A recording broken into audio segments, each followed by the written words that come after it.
안녕하세요. 승리한 삶 가족 여러분. 자, 이번 주 말씀을 시작하도록 하겠습니다. 말씀에 들어가기 앞서 지난주에 말씀드렸던 대로 저희가 작년 마지막에 했던 스가랴서 말씀 단행본이 나왔습니다. 아, 그 우리가 공부했던 거는 요약된 말씀이었기 때문에 이 말씀을 통해서 다시 한번 더 깊이 전체를 상고하고 싶으신 분들은 구매하셔서 더 말씀을 깊이 연구하시는 것도 좋을 것 같습니다. 참고로 표지는 예루살렘 성전의 모습입니다. 이것이 이스라엘 가면은 그 예루살렘 박물관의 모형으로 만들어 놓은 곳이 있는데 이것이 기초가 되어서 저희 승리한 삶에서 만든 새생명 공과에서도 성전 모형으로 좀 이렇게 만들게 되는데, 제가 알기로는 이것이 이제 예수님 시대의 성전, 즉 헤롯 성전의 모형을 보고 난 걸로 알고 있습니다. 그래도 성전 모형을 보시는데 좀 도움이 되었으면 해서 또 성전 재건에 관한 말씀과 또 예배 중심의 말씀이었기 때문에 스가랴서 표지는 이 구약의 성전 모형을 했다는 걸 참고로 알려드리도록 하겠습니다. 자, 올해 목표는 다시 한번 나눴으면 하는데 예배입니다. 말씀, 기도, 봉사가 복합적으로 이루어지는 바른 예배의 회복. 그래서 영혼의 양식인 말씀과 호흡은 기도, 운동인 봉사가 어떻게 이루어져야 되는지, 이것이 저희 올해 한 해의 목표였고, 제가 지난주에 SNS에 한번 주일날 아침 새벽 예배 끝나고 이렇게 거의 낙서 수준으로 그림을 그려서 한번 SNS에 올려봤습니다. 뭐 너무 아이들 그 낙서 수준의 그림이라 창피해서 좀 올리긴 그랬는데 뭐 안 사람이 괜찮다라는 힘을 줘가지고 이제 올렸는데, 예배에 대해서 상고할 부분이 있어서 한번 나눠봤습니다. 자, 우리가 예배를 드린다는 것은 하나님의 영광에 참여하는 것이죠. 그러나 그 영광에 우리가 단순히 하나님께 영광을 돌리는 것으로 끝나는 것이 아니라 그 영광에 참여한다는 의미가 있는데, 이제 그 영광의 주빈으로서 우리를 이끄신다는 것입니다. 그래서 우리가 예배를 통해서 하나님의 영광을 받을 수 있는데, 이 영광을 받는 사람의 특징은 이제 왼쪽 사람들처럼 우선 하나님께 영광을 돌리는 사람만이 이 영광에 참여할 수 있는 것입니다. 즉, 예배를 바로 참여하는 사람이 하나님의 영광에 동참하는 것이죠. 그래서 이 그림을 보면은 이제 그 영광을 은혜의 보석이라고 표현을 해봤습니다. 그래서 이것을 받을 것인가, 내가 열심히 영광을 돌림으로 이 영광에 참여해서 그 영광의 주빈으로서 그 은혜의 보석을 받을 것인가, 아니면 두 번째 사람들처럼 졸면서 놓칠 것인가, 아니면 졸진 않지만 항상 비판적이고 믿음이 그 온전한 믿음을 갖지 못해서 비판적으로 바라보면서 이제 구경만 할 것인가. 자, 이 세 가지 모습 중에 우리는 어떤 예배자의 모습을 가지고 있는 것일까요? 그리고 가져야 되는 걸까요? 자, 이것을 위해서 이제 우리가 말씀을 통해서 배워야 될 점들이 많이 있습니다. 우리가 이제 이번 주 본문 내에서도 예배랑 연관지어서 한번 묵상해 본 부분이 있는데, 주중 말씀을 통해서도 그 부분을 같이 확인했으면 합니다. 자, 이제 본격적으로 이번 주 말씀을 들어가 보도록 하겠습니다. 이번 주 말씀은 요한일서 2장 18절에서 3장 15절 말씀입니다. 그래서 들어가기 전에 저희가 학습목표를 보면은 누가 저 그리스도인가 해가지고 저 그리스도에 대해서 한번 살펴보고, 또 나에게 형제는 누구인가, 그를 어떻게 사랑할 수 있는가가 이제 저희 학습 목표입니다. 저희들이 요한일서의 구조에서 봤다시피 이제 그동안 성도의 교제, 서론 부분과 성도의 교제 부분을 봤어요. 그래서 지난주 성도의 교제 부분에서 사랑에 대해서 저희들이 깊이 묵상을 했죠. 그리고 이번에는 이제 이단을 경계하라입니다.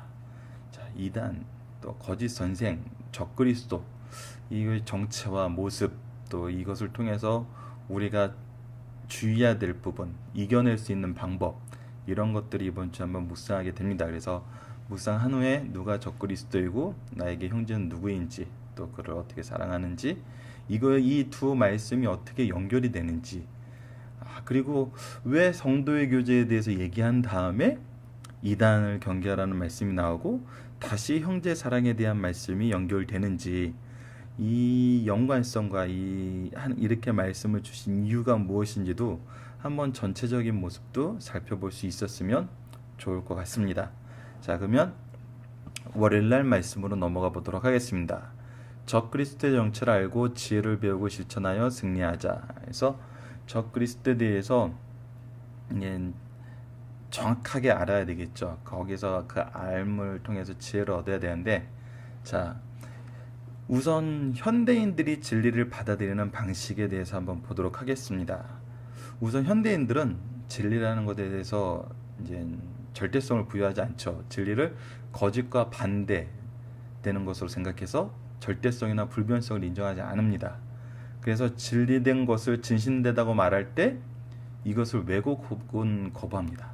그래서 우리가 하나님의 말씀, 구속사에 대한 진리, 창조와 구속사에 대한 진리, 하나님에 대해서 가르쳐 줄 때 이것을 왜곡합니다. 그것은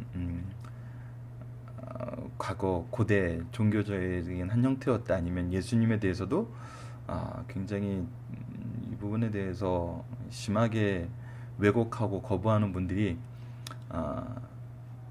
외부에 있는 것이 아니라 내부에 있다는 거. 그래서 거짓된 선생들이 더욱더 우리가 분별할 수 있어야 되는데, 이 부분은 나중에 그 예수님에 대해서 우리가 삼위일체에 대해서 배울 때 다시 한번 더 구체적으로 논의하도록 하겠습니다. 그래서 진리도 시대와 상황에 따라서 변한다고 생각하는 것이 바로 이 사람들의 생각입니다. 네, 순서가 좀 잘못됐네요.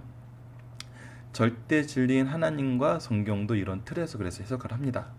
시대에 따라서 변하는 거지. 성경은 다 옛날 거야. 지금 이것을 생각하는 것은 상당히 어려움이 있지. 어떻게 그 시대의 말씀과 지금 시대의 말씀을 동일선상에 두고 볼 수 있어. 그런 거에 한 예로 뭐 이렇게 구약의 제사 제도를 얘기합니다. 그러면서 이제 한 단편을 이렇게 들어서 그 단편의 내용을 가지고 이거는 그 당시에만 있었던 거 아니야, 지금은 아무도 안 하잖아, 이렇게 얘기하는데, 그거는 이제 전체적인 성경이 전체적으로 가르쳐주고 있는 구속사에 대한 바른 이해, 예수님이 이루신 구속의 의미, 그리고 예수님을 통해서 완성된 율법의 모습, 그리고 그 율법의 그 사랑의 율법이 우리에게 적용되는 그 내용, 전달되는 그 신약의 내용을 이해하지 못했기 때문에, 그것을 따로따로 두고 보기 때문에 그 본래적인 의미를 이해하지 못하고 행동으로서만 확인하기 때문에 이제 성경은 옛날 것이고 지금 현재는 적용되지 않는다. 그런 식으로 이제 왜곡을 하죠. 그리고 거부를 하게 됩니다. 그래서 당시에는 진리로 믿었던 것이 현대에서는 아닌 것이다라고 주장합니다. 근데 이것이 바로 무엇이냐? 적그리스도의 특징입니다. 아까 말씀드렸던 대로 외부인들은 오히려 순수한 사람들, 학문적으로 순수하거나 그 성경을 있는 그대로 한번 받아들이고자 하는 사람들은 오히려 이런 얘기를 안 해요. 오히려 오용하고 남용하고 왜곡하고 싶어하는 사람들, 즉 안에서 진리를 뒤틀고 싶어하는 그 적그리스도인들의 특징이라는 것이죠. 이것이 우리가 주의해야 될 부분입니다. 우리도 잘못하면 이런 부분에 대해서 자유로울 수 없을 수 있어요. 그래서 더욱더 말씀을 열심히 상고하고 말씀에 기초한 믿음을 가져야 되는 것이 중요한 이유이기도 합니다. 그리고 이제 본문에는 마지막 때에 대해서 나오는데, 마지막 때는 전멸의 때가 아니다.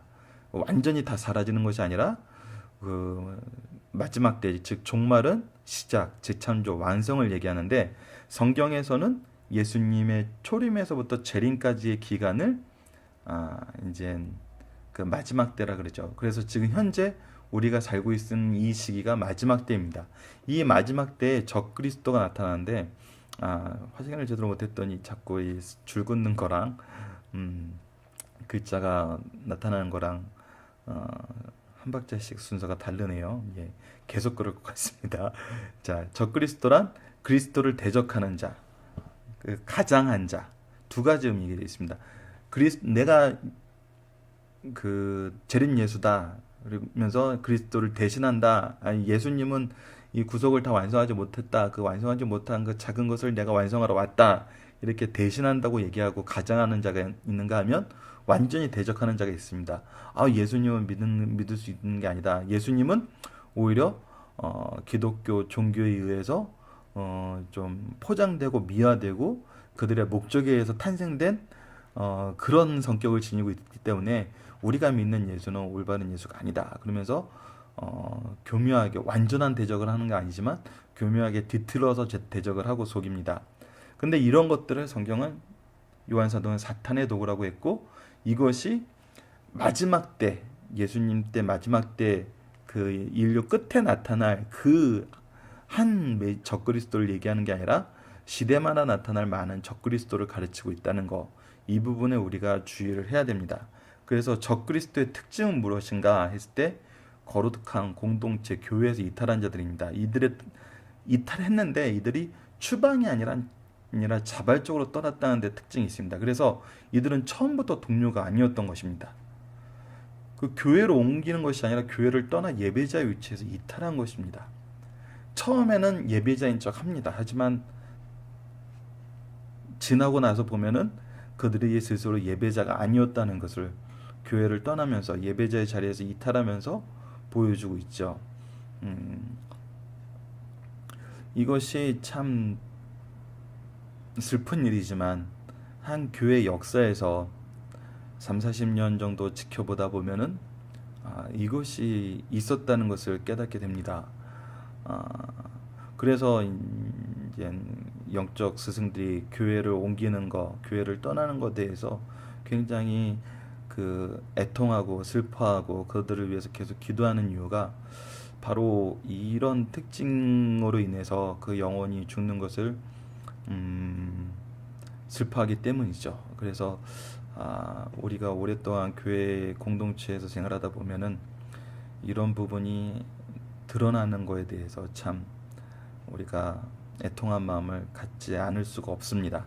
자, 이제 이 부분에 대해서 우리 믿음의 선배들이 무엇라고 얘기했는지 한번 보도록 하겠습니다. 우선 이상금 목사님, 박사님께서는 어떻게 얘기했냐면, 분명 이단자들은 원래 교회에 속하였으나 그들의 특징은 사명을 자각하고 주께서 우리에게 주신 사명을 자각하고 그 사명을 감당하는 일에 실질적으로 교회에 속한 것이 아니었습니다. 그래서 그들은 속하면서도, 육적으로는 속하면서도 속하지 않은, 영적으로 속하지 않은 그런 위치에 있었습니다. 마치 가룟 유다가 예수님의 제자에 속하였으나 영적으로 속하지 않은 것과 같습니다. 그래서 성도가 바른 예배를 드리고 말씀이 선포되는 것을 교회의 최우선 과제로 본다면 그 어떤 이유에서도 교회를 떠나기 어렵습니다.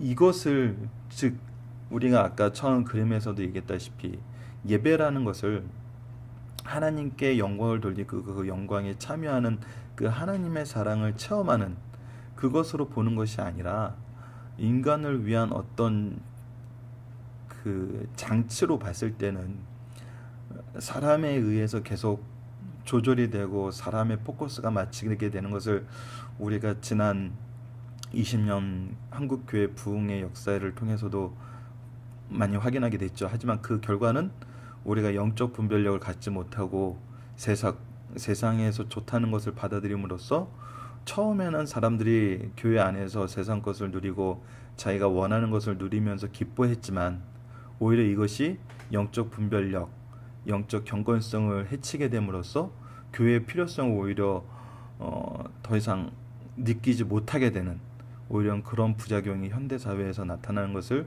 우리가 지난 20년의 역사를 통해서도 확인할 수 있었죠. 그래서 이것을 우리가 주의해야 합니다.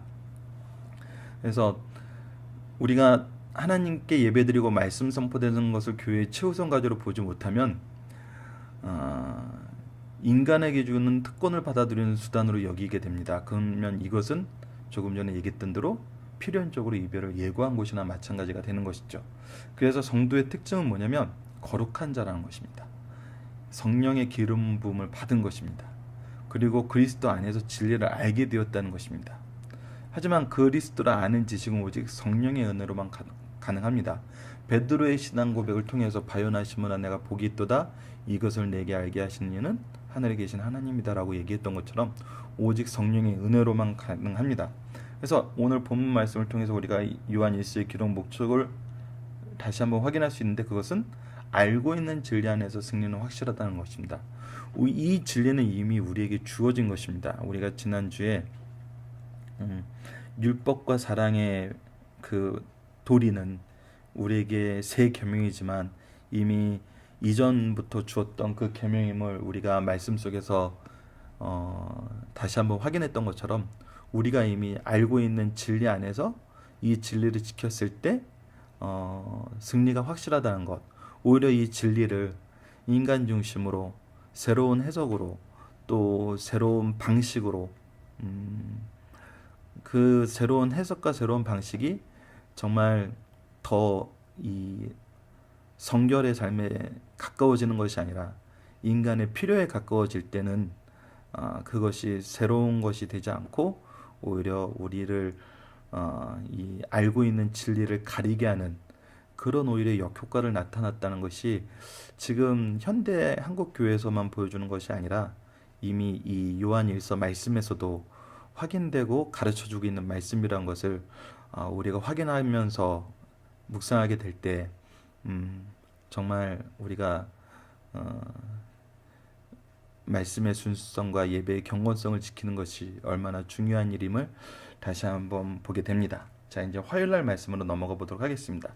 이단 사상을 이겨내는 두 가지 방법. 그래서 이런 이단의 사상들이 이제 나타나게 되는데, 이것을 이겨내는 두 가지 방법이 무엇이 있을까 했을 때 우선 그림을 보면서 보도록 하겠습니다. 첫 번째는 말씀에 따라 사는 삶입니다. 그래서 이 말씀이라는 것은 처음부터 들은 말씀, 이미 예수 그리스도의 은혜에서 선포가 되고 사도들에 의해서 전달되었던 그 말씀에 따라 살아야 된다는 것입니다. 두 번째는 성령의 인도하심 가운데 살아야 한다는 것입니다. 오직 성령의 인도하심을 받지 않으면은 이 말씀에 따라 바른 믿음을 갖지 못하고 이단을 이겨내는 그 믿음을 갖기 힘들죠. 자, 그러면은 구체적으로 이 두 가지 내용에 대해서 한번 본문에 나와 있는 설명을 통해서 보도록 하겠습니다. 우선 말씀, 처음부터 들은 말씀을 따라 살아야 한다 했을 때, 자, 복음을 마음에 받아 산다는 것은 아들과 아버지 안에 거한다는 것입니다. 그래서 그리스도의 생명으로 살며 그리스도와 하나님을 힘입어 산다는 것을 의미하죠. 이것이 요한복음 8장 31절로 32절, 14장 23절 우리 책 본문에 그 말씀이 나와 있죠. 자, 그 본문 한번 읽어보도록 할까요? 자, 우선 요한복음 8장 31절로 32절, 예수께서 자기를 믿는 유대인들에게 이르시되 너희가 내 말에 거하면 참으로 내 제자가 되고 진리를 알지니 진리가 너희를 자유하게 하리라. 요한복음 14장 23절은 예수께서 대답하여 이르시되 사람이 나를 사랑하면 내 말을 지키리니 내 아버지께서 그를 사랑하실 것이요 우리가 그에게 가서 거처를 그와 함께 하리라. 자, 이것이 바로 그리스도의 생명으로 그리스도와 하나님을 힘입어 산다는 것입니다. 이것이 복음 안에서, 말씀 안에서 거한다는 것을 의미하죠. 하지만 배교자들은 말씀을 떠나 위험에 빠졌으나 배교자들은 말씀을 떠나 위험에 빠졌습니다. 하지만 성도들은 말씀에 순종함으로 아버지와 아들 안에 있고 영적 전쟁에서 승리하게 됩니다. 말씀 밖에서는 영적 전쟁에서 승리할 요인이 없다는 것을 우리가 알 수 있습니다. 하나님의 말씀을 떠나서 우리가 영적 전쟁에서 이길 수 있는 방법이란 것은 찾을 수가 없습니다. 그래서 말씀 중심의 삶이 너무나도 중요한 것입니다. 두 번째는 성령의 인도하심 가운데서 살아야 한다는 것입니다. 자, 성령께서 우리에게 진리 가운데 인도하시고 가르쳐줍니다. 근데 주의할 것은 이 27절 말씀에 아무도 너희에게 가르칠 필요가 없다, 이 말씀을 우리가 더 이상 스승을 두지 않고 배우지 않아도 된다는 의미가 아니라는 것을 좀 잘 기억하셔야 됩니다. 여기서 아무도 너희에게 가르칠 필요가 없다는 이 말은 이미 너희가 받은 말씀과 성령을 통해 인도를 받았다는 것입니다. 그러니까 이전에 이 말씀이 나오기 전에 우리가 하나님의 계명과 사랑의 법이 우리에게 선언되고 그 말씀을 우리가 이미 받았다는 것을 사도 요한이 얘기하고 있지 않습니까? 그래서 사도 요한, 이 요한일서 말씀은 새신자에게 주는 것이 아니라 이미 잘 그 믿음을 받아서 그 이 믿음을 소유한 사람에게 준다는 그 의미를 알아야 됩니다. 그래서 이미 진리를 깨닫고 하나님을 바로 섬기기 때문에 이 말씀을 지키면 되지, 다른 유혹하는 사람들이 그거 아니다, 그렇게 안 믿어도 된다, 이렇게 하는 게 더 좋은 것이다 라는 그 유혹에 빠지지 말라는 것입니다. 그래서 아무도 너희를 가르칠 필요가 없다는 것은 이미 이 말씀을 받았고 이 말씀을 너희들이 가르치면 되지, 새로운 유혹의 길을 너희들이 받아들일 필요가 없다는 것입니다. 그래서 그리스도인들이 생활 속에서 우리와 싸울 수 있는 두 가지 무기가 있는데, 그것이 바로 우리가 앞에서 그림을 통해서 다시 설명했던 것처럼 하나님의 말씀과 성령의 내주하심입니다. 그런데 여기에 주의할 부분이 있습니다. 성령이 없이 말씀만 있으면 전통적인 교리적 선언이 됩니다. 그냥 구호에 끝나는 것이죠. 그리고 또 말씀 없는 성령 체험은 지극히 부당하고 해로운 무절제를 낳게 됩니다. 질서를 깨트리게 됩니다. 성령도 체험하지 못한 사람이 무슨 말을 하고, 내가 성령 체험을 한 사람이기 때문에 내 말대로 하는 게 옳은 거다.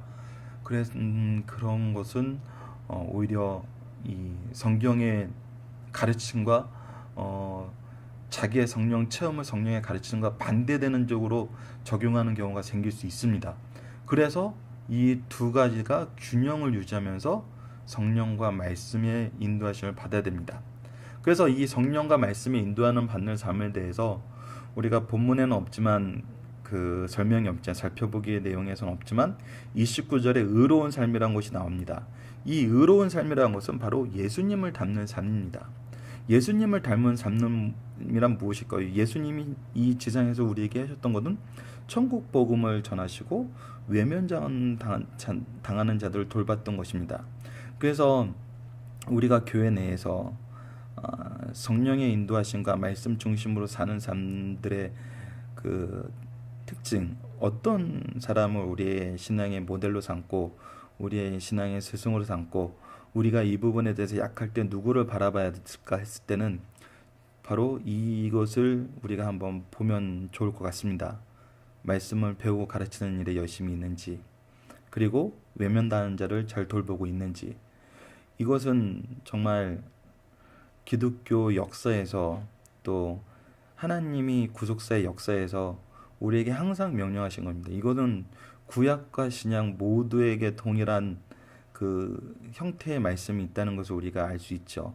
그래서 정말 하나님의 말씀을 전하는 것, 그리고 외면당하는 자, 특히 과부와 고아, 연약한 자, 아무도 쳐다보지 않는 그들을 돌보는 것이 바로 예수님의 닮는 삶, 의로운 삶이라는 것. 이것이 바로 말씀과 성령의 인도하심 가운데 사는 자들의 특징이라는 것. 이것이 없는 사람들의 말과 사상, 이것은 우리가 정말 주의 깊게 봐야 됩니다. 이것이 혹시 유혹하고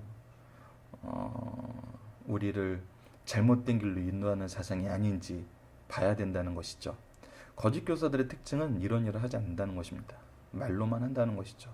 그들의 말이 지혜로운 것 같지만 그들의 말이 오히려 역사하는 힘이 없으므로 이 지혜로운 말이 아니라는 걸 또 역으로 증명하기도 합니다. 자, 그러면 수요일날 말씀으로 가보도록 하겠습니다. 하나님은 어떤 사랑을 나에게 주셨는가? 그래서 이 부분은 정말 저희 승리하는 삶에서는 굉장히 중요하게 생각하는 부분입니다. 바로 하나님의 사랑의 정말 그 표현의 그 핵심, 사랑의 방법은 바로 구속사라는 것입니다. 이 구속사야말로 하나님의 사랑의 표현, 사랑의 방법이랍니다. 그래서 이 구속사를 통해서 하나님의 자녀라고 우리가 불리게 되는 것이죠. 그럼 이 구속사의 과정을 한번 보도록 하겠습니다. 이것은 정말 승리하는 삶에서는 거의 암기하고 있다시피 해야 되는 말씀 중에 하나인데, 또 이 부분은, 이 중요한 부분에 오타가 있네요. 자, 한번 보도록 하겠습니다. 성부 하나님께서 창세전에 그리스도 예수 안에서 우리를 택하여 주셨다. 즉 구속사를 계획하여 주셨다. 성자 예수님께서 십자가상에서 피 흘려 우리 죄를 속하심으로 구원을 성취하셨다. 예수님께서 이 구원을 이루셨다. 성령께서 말씀을 통하여 예수를 주라 고백하여 구원에 이르게 하셨다. 성령께서 이것을 지금 현재 우리에게 적용시켜 주고 계신다. 자, 정말 처음부터 마지막까지 우리의 어떤 역할을 기대하거나 우리의 자격에 대해서, 우리의 환경에 대해서 어떤 거 하나 요구하는 것 없이 이 구속사는 정말 삼위일체 하나님에 의해서 온전하게 이루어졌다는 것을 볼 수 있습니다. 이것이 바로 하나님의 사랑의 표현이고 사랑의 방법인 것이죠. 그래서 우리 자녀된 자들의 특징을 보면은 지금 뭐가 자꾸 잘못됐습니다. 예, 하나님은 자녀의 신분이나 명분만 주신 것이 아니라 생명과 권세를 주셨고 기업을 상속받는 특권을 주셨다는 것입니다. 그래서 이것을 공식적으로 확인할 수 있는 자리, 제도가 예배라는 것입니다. 이것이 다른 것입니다. 하나님은 우리에게 하나님께 영광 돌려라, 하나님께 예배하라 그러는데, 이것은 단순히 정말 우리가 그 세상에서 우상을 섬기는 방법으로 그 앞에 나아가서 빌고 정말 그 안에서 뭔가 이렇게 우리가 원하는 걸 받기 위해서 정말 기브앤테이크적인 것이 아니란 것입니다. 그 영광을 우리에게 직접 줘서 신의 영광에, 하나님의 영광에 참여하게 한다는 것이죠.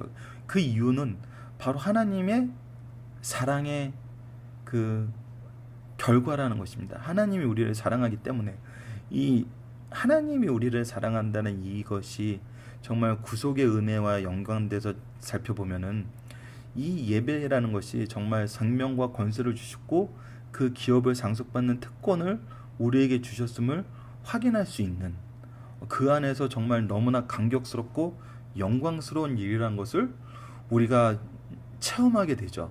정말 이것을 확인하게 되는 것입니다.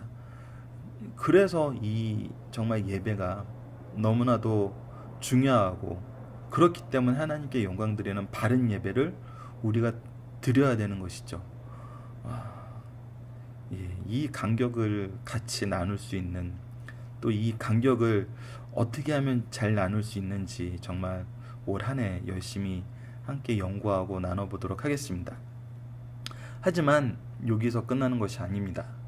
그런데 세상은 하나님을 알지 못합니다. 그래서 우리의 상태를 이해하지 못합니다. 세상이 하나님을 알지 못하는 데서 오는 세상에서의 성도의 모습이 있는데, 그것이 무엇이냐면 많은 위협과 불행 가운데 있게 된다는 것입니다. 내부적으로 하나님의 자녀이지만 외적으로 많은 위협에 둘러싸여 있다는 것입니다.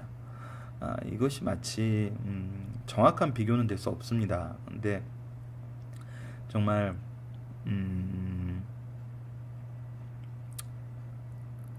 아주 너무나 오지에 살고 있어서 우리나라의 대통령이 누군지, 대통령의 가지고 있는 그 영광이 무엇인지 모르는 아주 깊은 시골 산골이 하는 건데 있다고 생각을 해봅시다. 근데 내가 이제 그 대통령의 아들인데 그 시골을 방문하게 됩니다. 그 시골에 방문해서 이제 좋은 교제 자리를 갖고 있죠. 교제를 나누고 있는데 나에 대해서 소개할 때 내가 누구누구의 아들입니다 했을 때 그 누구누구가 바로 이 나라의 대통령이고 그가 가지고 있는 그 영광이 얼마나 큰지 모르는 사람에게는 그게 전혀 느낌이 없는 것이죠. 그리고 그가 가져야 되는 그가 관계 속에서 우리에게 요구하는 것은 자기 중심의 관계를 요구하고 있는 것이거든요. 그래서 자기가 원하는 모습을 갖지 못하면 자기하고 마음이 통하지 않거나 자기가 원하는 일에 동의하지 못하면은 정말 좋은 교제가 일어날 수 없는 것처럼 하나님을 알지 못하고 하나님이 그 자녀 삼아 주셨다는 그 영광을 알지 못하는 세상 사람들에게 우리는 정말 어떤 중요한 위치도 가질 수 없는 것이죠. 하지만 이것이 이제 오래되지 않는다는 것입니다. 그래서 성도의 삶은 지금 현재는 하나님의 영광에 우리가 동참하고 우리가 예배를 통해서 이것을 확인할 수 있지만 세상에서는 많은 위협과 불행 가운데 있는 것이 사실입니다. 그래서 성도의 삶의 모습은 외부적 환경에 끌리는 삶이 아니라 미래의 영광을 소명하며 그것을 바라보며 사는 삶이라는 것이죠. 그리고 이것이 드러나는 것은 재림 때입니다. 예수님께서 오시고 예수님의 영광이 모든 사람이 보게 될 때, 그 영광에 우리 성도들이 동참하는 걸 보게 될 때 모든 사람들이 이것을 보고 이제 깨닫게 되는 것이죠. 그래서 재림하실 우리 성도들은 재림하실 때 입을 영광을 소망하면서 사는 삶을 살게 되는 것입니다. 자, 이제 목요일 말씀으로 넘어가 보도록 하겠습니다. 거룩한 삶을 살 수 있도록 말씀 성령의 인도하심을 받으며 살아가자입니다. 자, 그렇다면 우리의 상태는 하나님의 영광과 그 상속, 그 영광에 동참하는 삶을 삽니다. 하지만 이단들은 어떻게 우리를 유혹하냐면 죄를 해결할 확실한 방법, 예수 그리스도의 대속을 믿음으로써 죄를 해결할 확실한 방법을 알았으니 죄를 무서워하지 말고 더 즐겨라 라고 유혹을 합니다. 이것이 그 사탄의 특징입니다. 우리를 유혹하고 사실을 왜곡하고 내용을 뒤틀고 그래서 우리로 하여금 해도 될 것처럼 죄를 지어도 될 것처럼 얘기를 하죠. 하지만 이것이 잘못됐다는 것입니다. 그래서 우리는 다시 한번 죄에 대해서 다시 한번 확인해 봐야 됩니다. 죄는 불법을 말합니다. 불법이라는 것은 하나님 말씀에 공개적으로 배반하는 그런 것뿐만 아니라 소극적으로 존중하지 않는 것, 이 모든 것이 죄라는 것입니다. 그러니까 하나님께 예배드려야 하나님의 영광에 참여한다 그러는데 예배는 그냥 적당히 드려도 된다. 이렇게 예배는 우리의 복을 위해서 드리는 것이다. 이렇게 그 하나님께 영광을 돌리면 그 결과로 복을 받는 건 사실이지만 우리 복 받기 위해서는 예배 드려야 된다. 이거는 그 중심이 핵심이 잘못됐다는 것을 승리한 사람 여러분들은 아마 잘 이해할 수 있을 것입니다. 그래서 근데 이런 모든 행동은 탐심에서 시작된다는 것입니다. 하나님보다 세상을 더 사랑하면서 그 세상 것을 갖고 싶어하는 그 행동에서 시작한다는 것이죠. 그래서 참 얘기하기 힘든 부분인데 현대 모습 속에 현대 교회 모습 속에 얼마 전에 그 승리한산 발행이신 박열 목사님이 설교 중에 이제 죄를 지적하는 설교를 하게 됐습니다. 그래서 교회 앞 게시판에 설교의 제목을 이렇게 써놨더니 다른 분들이 교회를 지나가고 교회 앞에서 이제 저희들이 가끔 이 무료 커피를 자판기에서 해주기 때문에 이 차를 마시면서 하는 얘기가 아직도 죄를 지적하는 설교를 하는 교회가 있네. 그런 대화를 나누는 거를 교회 분이 듣고 얘기를 해줬답니다. 그래서 정말 현대 교회의 모습이 죄를 문제화하면은 그 죄에서 벗어날 사람이 너무나 적기 때문에 교회 조직 자체가 흔들리기 때문에 죄를 이제 더 이상 말할 수 없다는, 그래서 이제 죄에 대해서 말할 때 스스로 검열하게 되는, 그래서 죄에 대해서 얘기할 때 정말 하나님 말씀에 공개적으로 배반하거나 소극적으로 존중하지 않는 것이 모두 죄이다라고 얘기하는 것이 아니라 죄는 그냥 단순한 범실, 기질상 약점, 성격상 문제도로 축소해서 왜냐하면 이거는 양심법에서도 양심의 법에 의해서도 죄로 이제 인정할 수 있는 거기 때문에 이런 것만 이제 죄로 얘기하게 된다는 것입니다. 그런데 예수님의 모습을 보면은 이것이 얼마나 위험한 일인가를 알 수 있습니다. 주님께서 초림하신 이유가 무엇입니까? 죄의 결과가 얼마나 비참한지 아시기 때문이죠. 하나님은 우리를 사랑하시기 때문에 하나님의 그 사랑은 우리를 내버려둘 수 없었습니다. 그래서 그 죄의 결과가 얼마나 비참한지 알고 그것에 대해서 그가 그 안에서 받을 형벌이 얼마나 감당하기 어려운 것인지 알기 때문에 우리를 구하기 위해서 형벌을 만드시니까 직접 형벌을 감당하여 우리 죄를 속죄해 주기 위해 오셨습니다. 예수님이 하신 일은 바로 이 죄를 속죄해 주기 위해 오시는 건데 우리 교회의 모습이 이 죄에 대해서 죄의 속죄를 위해서 아무런 노력을 하지 않고 이 죄를 묵인한다는 것은 그것은 정말 얼마나 위험한 결과를 우리에게 주는지 우리가 느낄 수 있을 것입니다. 그래서 성도의 모습은 습관적으로 죄를 짓지 않습니다. 죄 짓는 것을 일삼지 않고 죄악된 일에 종사하지 않습니까? 왜입니까? 죄가 하는 일은 그리스도의 역사를 파괴하는 일이기 때문입니다. 예수님은 우리의 죄를 대속하시기 위해서 죄의 결과가 얼마나 비참하고 그 벌이 얼마나 큰 걸 알기에 우리를 위해서 이 죄를 대속하기 위해서 이 땅에 오셨는데 우리는 그것을 계속 즐기거나 그것을 즐기도록 내버려 둔다는 것은 바로 그리스도의 역사, 구속사를 파괴하는 일이 되는 것입니다. 다시 죄를 짓는다는 것은 그리스도의 사역을 파괴하는 것임을 알기 때문에 성령을 힘입어 말씀 안에서 주님과 교제할 때 우리는 다시 죄의 모습에서 죄를 범치 않는 것입니다. 그래서 이것에서 벗어나야 되는 것이죠. 하지만 죄가 습관화되었다는 것은 그리스도 안에서 거하지 못한다는 것입니다. 사탄은 그것이 아니라고 속입니다. 그래서 죄를 정복하는 것은 오직 말씀과 성령의 인도하심, 우리 화요일 말씀의 그림, 바로 이 그림이죠. 그림이 그냥 순식간에 지나가 버리네요. 화요일 말씀의 말씀 중심, 그리고 성령을 인도하심을 받는 그 삶이라는 것을 다시 한번 우리가 기억해야 될 것입니다. 자, 이제 이어서 금요일 말씀을 보도록 하겠습니다. 하나님께 속한 자는 그리스도의 거룩함을 닮게 된다. 형제를 사랑으로 이것을 증명하자. 자, 우선 우리가 한번 묵상의 말씀을 하나 적어놨는데 사랑하면 염려하지 비난하지 못한다입니다.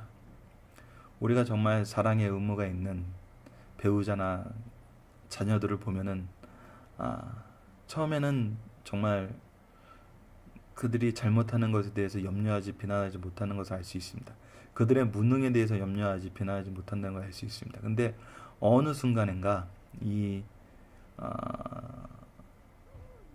비난이 너무나 자연스럽게 된다는 것을 볼 수 있죠. 그래서 하지만 정말 이것이 그 사랑의 모습은 아니라는 것을 우리가 말씀을 통해서 다시 한번 알아야 되겠습니다. 그리고 이 어떤 그런 잘못된 부분에 대해서 얘기를 듣는 분들은 주의해야 될 것이 책망인지 그것이 죄된 모습으로 인해서 죄를 지적하는 것인지 아니면 이것이 비난하는 것인지 이거는 구분할 줄 알아야 된다는 것입니다.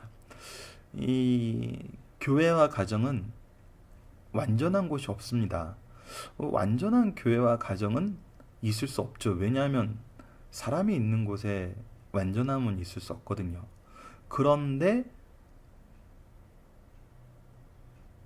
교회와 가정이 완전하지 못하고 그 안에 구성원이 완전하지 못하고 부족함과 잘못이 너무나 많은데 완성되어 있습니다. 온전합니다. 그 때로는이 아니죠. 굉장히 많은 경우에 이 성장하는 모습을 볼 수 있습니다. 그것을 통해서 우리가 깨달을 수 있는 것은 뭐냐면 우리의 연약함을 통해서 하나님의 역사하는 방법입니다. 우리의 연약함을 통해서 하나님께서 온전케 하시는 하나님의 그 능력을 보게 되는 것이죠. 그래서 때로는 우리의 연약함이 정말 감사의 제목이 됩니다. 왜냐하면 하나님의 정말 그 온전하심이 드러나기 때문에. 그래서 누구도 우리 가정을 온전하게 하는 거, 우리 교회를 온전하게 하는 거, 이것은 내가 잘해서가 아니고 너가 잘해서가 아니고 어떤 운이 좋아서가 아니고 정말 하나님이 하시는 거구나라는 하나님의 영광이 드러나게 된다는 것입니다. 그래서 정말 성숙한 신자들, 성숙한 자녀들은 정말 우리 가정이 이렇게 부족하고 우리 교회가 이렇게 부족하지만 정말 하나님께서 온전하게 하시는 그 축복의 통로가 무엇인지 알게 되는 것이죠. 하지만 영적 사춘기에 있는 사람들은 자꾸 이 잘못된 것과 부족한 것과 자기가 지적한 것이 바뀌지 않음을 통해서 그 사랑의 길을 잃게 된다는 것, 그 부분이 이제 저는 개인적으로는 그것을 영적 사춘기라고 표현하고 싶습니다. 하지만 그들을 향한 끊임없는 누군가의 기도와 누군가의 기다림이 결국은 그들을 돌아오게 한다는 것을 우리는 또 역사를 통해서 확인할 수 있죠. 자, 오늘 본문 말씀을 보도록 하겠습니다. 우선 본문에 나와 있는 하나님의 씨라는 것이 무엇인지 한번 보도록 하겠습니다. 하나님의 씨라는 것은 바로 성령과 하나님의 말씀입니다. 우리가 그 죄악을 이길 수 있는 것이 바로 하나님의 말씀과 그 성령의 인도하심이라는 것을 앞에서 배웠기 때문에 이 말씀의 연장선상인 걸 우리가 볼 수 있죠. 이것이 바로 죄를 이기게 한다는 것입니다. 주의해야 될 것은 하나님의 씨를 받았다고 해서 우리가 하나님의 본질을 소유한 것이 아니라는 것.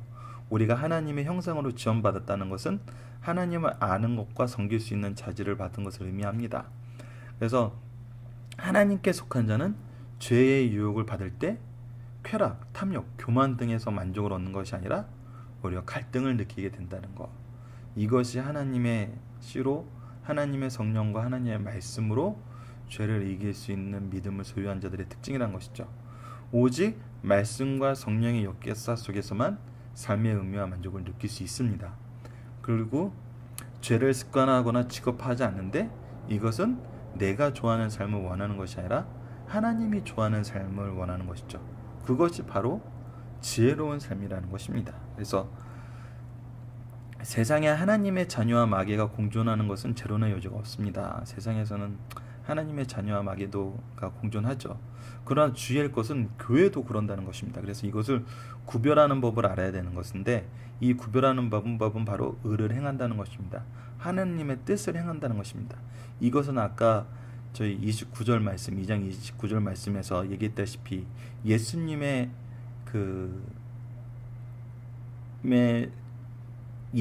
모습을 닮아가는 것, 예수님의 모습을 행하는 것인데 그것이 바로 말씀 전통과 돌봄이었고 그것이 바로 형제를 사랑하는 거였습니다. 자, 그러면 토요일날 말씀으로 넘어가 보도록 하겠습니다. 토요일은 형제를 사랑하지 않는 것은 사망에 거하는 증거가 된다는 말씀입니다. 자, 우선 두 절의 말씀이 있습니다. 첫 번째 절은 요한일서 3장 14절 말씀인데 우리는 형제 사랑으로 사망에 옮겨 생명으로 들어간 줄 알거니와 사랑하지 아니하는 자는 사망에 머물러 있느니라. 이 말씀과 연결되는 말씀이 요한복음 5장 24절 말씀입니다.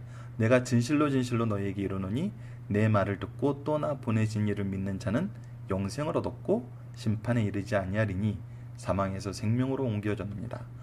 자, 모두 사망에서 생명으로 옮겨졌다는 말씀인데, 자, 복음서의 가르침, 먼저 이 요한복음 5장 24절 말씀을 보면은 말씀을 먼저 듣고 말씀으로 시인하고 그 말씀에 순종하면 영생을 얻는다는 것입니다. 이미 가르쳐준 그 계명과 그 사랑의 법에 그 사랑의 법을 듣고 시인하고 순종하면 영생을 얻는다는 것이죠. 그것과 연결돼서 요한 1서에 가르치면 이 생명을 얻는 현실적인 증거가 바로 형제 사랑인 것이랍니다. 영생의 증표가 된다는 것이죠. 그래서 이 말씀은 연결되어 있다는 것을 우리가 볼 수 있죠.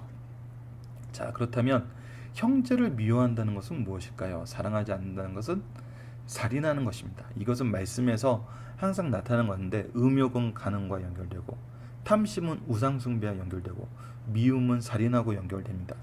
그래서 미워한다는 것은 상습적으로 미워한다는 걸 말합니다. 바른 신앙을 가지면 필연적으로 자기와 같은 신자를 사랑하고 도저히 미워할 수 있습니다. 잠깐 우리가 섭섭하고 싫어하는 것이 있을 수 있습니다. 그러나 그것 때문에 상습적으로 미워하게 되지는 않는 것입니다. 그 사람을 볼 때마다 미움이 막 솟아오르는 것은 잘못되는 것이죠. 예. 상습적으로 미워한다는 것은 오히려 믿음이 없다는 증거입니다. 이것은 바로 영생이 없다는 증거가 된다는 것입니다. 참, 이 말씀은 무섭습니다. 그래서 이 말씀이 참 어려운 것은 이 말씀의 내용이 어려운 것이 아니라 이 말씀을 지키는 게 어렵다는 것이라는 것을 이제 목사님은 이렇게 표현을 해주셨었죠. 자, 사랑의 결연은 영적 죽음의 외적 표현입니다. 식물을 죽이기 위해 뿌리를 뽑을 필요가 없습니다. 단지 태양을 가리면 됩니다. 형제를 죽이는데 총을 쏠 필요가 없습니다. 단지 사랑하지 않으면 됩니다. 이것은 아이들에게 가장 확인됩니다. 우리에게 아이들에게 너무나 맛있는 걸 많이 주고 장난감 아무리 사줘도 그 아이들을 사랑하지 않는 무표정한 얼굴과 그 사랑의 행동이 없으면은 그것은 단순히 좋은 거를 공급해 주는 것이지 그 아이들이 정말 삶을 살아나간다는 것을 볼 수 없는 것과 마찬가지입니다. 자, 그러면 계속 연결해서 보도록 하겠습니다. 그러면 성경에서는 이 살인에 대해서 어떻게 얘기했는지, 우선 구약에서는 어떻게 얘기했는지 보도록 하겠습니다. 구약에서는 살인에 대한 심판이 나오는데 우선은 가인을 심판하셨습니다. 그리고 이거에 대해서 노아 시대에 경고했죠. 그리고 모세 때는 십계명을 통해서 법으로 구체화시켰습니다. 그래서 생명을 박탈하는 행위를 살인이라고, 박탈하는 살인을 정죄하셨습니다. 예수님께서는 이거에 대해서 말씀하셨는데 마태복음 5장 22절 말씀입니다. 마태복음 5장 22절 말씀을 한번 보도록 하겠습니다. 나는 너희에게 이르노니 형제에게 노하는 자마다 심판을 받게 되고 형제에 대해서 라가라 하는 자는 공회에 잡혀가게 되고 미련한 놈이라 하는 자는 지옥불에 들어가게 하리라. 자, 여기 보면 세 가지를 볼 수 있습니다. 형제에게 노하는 자, 라가라고 하는 자, 라가는 욕 중에 하나입니다. 그리고 미련한 놈이라고 하는 자, 이 세 가지는 전부 그 살인하는 거라는 것입니다. 자, 노하는 자는 살인하는 자다. 살인의 동기는 합당하지 않는 노여움입니다. 가인과 같은 것이죠. 하나님께 예배드리지, 자기가 바르게 예배드리지 못함으로 인해서 하나님이 그 예배를 받아들이지 않으셨는데, 이것을 하나님께서 주의하고 죄에서 멀어지라 그랬는데 오히려 합당하지 않는 노여움으로 자기 동생을 죽이게 됐죠. 그래서 분을 내지 말고 적극적으로 사랑해야 됩니다. 자, 라가라 하는 것은 경말과 조롱의 뜻으로 바보, 얼간이, 멍청이 이런 뜻입니다. 그래서 보편적 사고를 가지지 못하거나 자기의 의견에 동조하지 않는다고 해서 욕하게 되는데, 보편적 사고를 가지지 못하다는 것은 실질적으로 정말 보기에 바보 같다, 좀 멍청하다 이렇게 느끼는 경우라는 것입니다. 그리고 내가 정말 이 부분은 좋은 거라고 생각하고 이 부분은 내가 이제 확실하게 좋다고 알고 있는데 왜 이 부분에 동의를 못하느냐, 이런 생각을 가졌을 때 정말 얼간이 같네 이렇게 생각하는 거. 하지만 이런 것도 살인이라는 것입니다. 또 미련한 놈이라고 하는 것도 살인하는 자라는데, 욕은 분노를 가진 사람에게 퍼부는 악의적인 표현으로 남을 정죄하고 무시하고 경멸하는 것입니다. 그래서 어떤 이유에서건 쟤는 안 돼, 쟤는 매번 저래, 그리고 왜 이걸 이해 못하는지 모르겠어, 이것이 더 좋은 건데. 근데 이것이 대표적인 것이 바로 정치판인데, 판이라고 얘기하는 것 자체에서도 이 경멸의 표시가 있어서 좀 바꿔야 될 것 같습니다. 근데 이것이 교회까지 들어왔다는 것입니다. 남의 행위를 미련하게 보고 나만 옳다고 생각하는 것입니다. 그래서 상대를 무시하고 깔보고 형제의 명예를 짓밟고 모독하는 것입니다. 넘어가 버렸네요. 다시 한번 보도록 하겠습니다.